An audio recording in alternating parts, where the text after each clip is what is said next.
तो और बताइए कैसे हैं आप सभी लोग। आई होप कि आप लोग बढ़िया होंगे। देखिए इस लेक्चर में हम लोग पढ़ने वाले हैं दो चर वाले रैखिक समीकरण युग्म। इससे पहले वाले वीडियो में हमने आपको बताया था कि इसका भूमिका बेसिक इंट्रोडक्शन आपको मैंने बता दिया था, है ना, कि एक चर वाले रैखिक समीकरण क्या होते हैं और दो चर वाले रैखिक समीकरण युग्म क्या होते हैं, है ना। जब दो अज्ञात मान को खोजना होता है तो उसको हम समीकरण बना के सॉल्व करते हैं, ठीक है। तो उस रैखिक समीकरण युग्म को सॉल्व करने के लिए मेनली आपके बुक में तीन विधियाँ दी है, एक विलोपन, एक प्रतिस्थापन और एक है ग्राफीय विधि। एक और विधि होता है वज्रगुणनखंड विधि। ये पहले की किताब में थी, अब हटा दी गई है ना। तो हम लोगों को मेनली कितना पढ़ना है, विलोपन विधि, प्रतिस्थापन और ग्राफी, है ना। वीडियो थोड़ा छोटा होता है क्योंकि बहुत लंबा वीडियो अपलोड करने में बहुत ज़्यादा दिक्कत होता है ना। तो इसको हम छोटे छोटे वीडियो में कवर करेंगे इस चैप्टर को, ठीक है। अभी इससे पहले एक बच्चे का मैसेज आया कि सर सोशल साइंस का पहला चैप्टर पढ़ा दीजिए। देखिए पढ़ाने को तो हम पढ़ा सकते हैं, स्टार्ट कर सकते हैं ना, लेकिन अभी इसका फ्लो चल रहा है। पहले हम मैथ का एक चैप्टर ख़त्म करेंगे, फिर सोशल साइंस के तरफ आएंगे, ठीक है।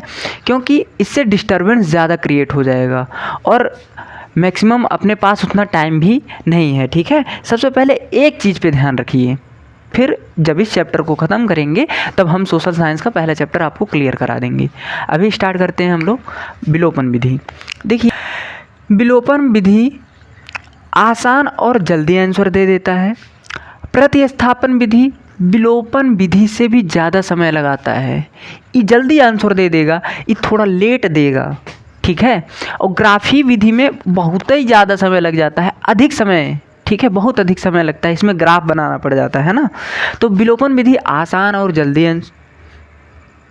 और इस विलोपन विधि में एक पद को कैंसिल करना होता है, हटाना होता है, जबकि प्रतिस्थापन विधि में एक पद का मान निकाल करके दूसरे समीकरण में रखते हैं, है ना। तो इसमें मेनली तीन समीकरण बन जाते हैं। आइए इसमें देखते हैं। ग्राफ की सहायता से अक्षों पर इनके मान प्राप्त हो जाते हैं, ठीक है, ग्राफी विधि के।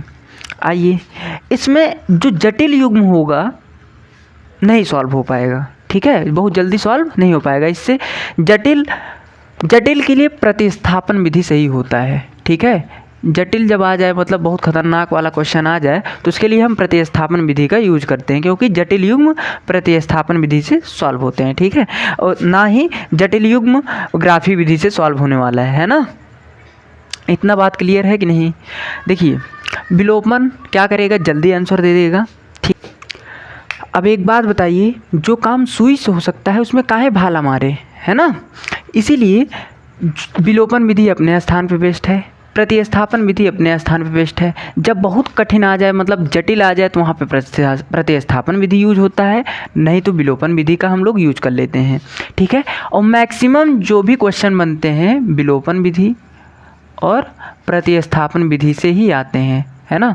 और एक चीज़, ग्राफी विधि से बहुत कम चांस होता है क्वेश्चन उठे, इससे उठता है MCQ, ठीक है। जब हम इसके बारे में पढ़ाएंगे तो एकदम बढ़िया से ग्राफी विधि आपको समझा देंगे, ठीक है। लेकिन हम ग्राफी विधि सबसे लास्ट में पढ़ेंगे, सबसे पहले विलोपन पढ़ेंगे, फिर प्रतिस्थापन पढ़ेंगे। और इस चैप्टर में सबसे मुश्किल काम है कि हिंट को समझ के समीकरण को बनाना। कैसे है, हम डायरेक्ट क्वेश्चन के माध्यम से समझाएंगे, ठीक है। सबसे पहला अपना काम है कि विलोपन विधि सॉल्व करो, विलोपन और प्रतिस्थापन और ग्राफी विधि को सॉल्व करना सीखना, ठीक है। तो हम लोग कल की वीडियो में पढ़ेंगे विलोपन विधि को सॉल्व करना, ठीक है। और आगे चल के आपको इसमें बहुत ज़्यादा बेनिफिट मिलने वाला है ना। तो चलिए कल की वीडियो में मिलते हैं।